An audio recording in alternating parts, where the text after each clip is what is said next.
This is an issue, the issue of first strike and nuclear weapons, which people of my generation are unlucky enough to be facing, because this could be the last major issue on Earth. We make at this facility are first strike weapons. These are the kinds of weapons. What's the purpose of a weapon that can be targeted so directly that it actually can hit another missile? There can only be one logic to that.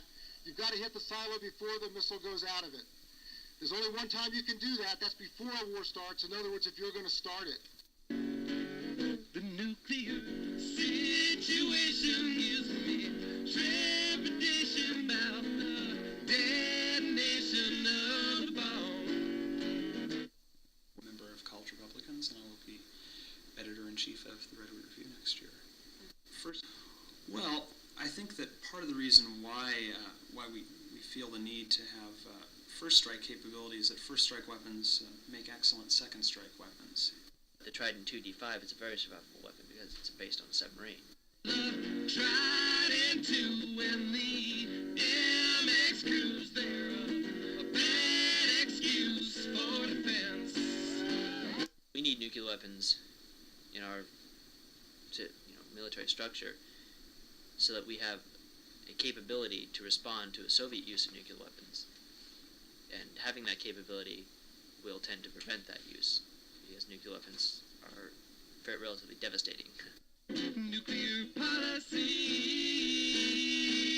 has got to change. It's got to change. We can make it change. Let's make it change.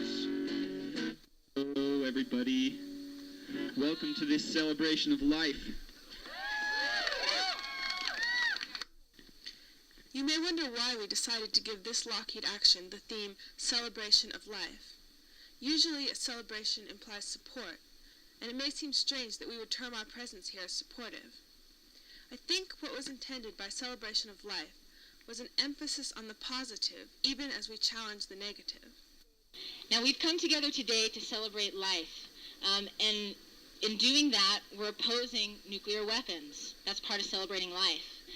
It's great that people are protesting, but it looked like a 60s revival, kind of, with, a lot of the drums and all. Maybe cleaning up, so to speak, at least in the eyes of the rest of, kind of mainstream America, might make for a more effective point.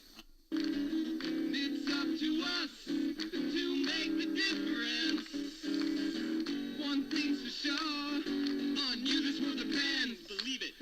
Understand that we maintain this nuclear force not only out of the absurdity of thinking that we have a major fight with the Soviet Union or Eastern Europe, but we also use this nuclear force as a way of keeping people in the third world down. We send nuclear forces around the world to tell people in Panama or Cuba or Nicaragua or Lebanon or anywhere else that we're prepared to use nuclear force against them. What we're saying is we would be willing to start nuclear destruction in order to stop people from exercising their self-determination. No mas, no more, shout the hills of Salvador, echo the mountains of Virginia, we cry out, no mas, no more, no mas, no more, shout the hills of Salvador, compañeros, compañeros, we cry out, no mas, no more.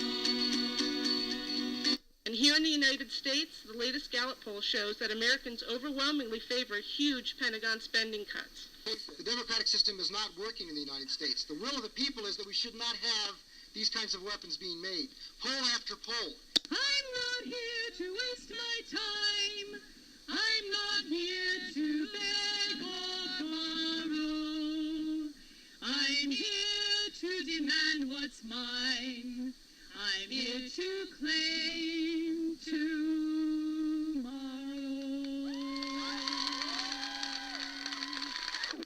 But what we're trying to say is that if enough people are willing to take a great enough risk, that we as a people do have that power, the power to change ourselves in history, the power to close this plant and every other key first strike weapons plant in this country and this world, and that is what we do have to do.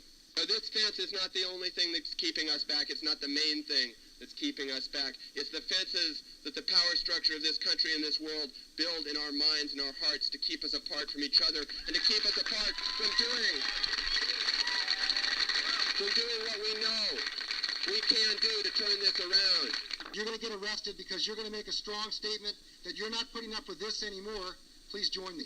So I hope to see you all on the other side of the fence today. But there are, Lord knows, good enough reasons to be arrested today. I want to thank all of you for empowering me to go over that fence this afternoon. Let go and hold you back. Close your eyes. Take a dive.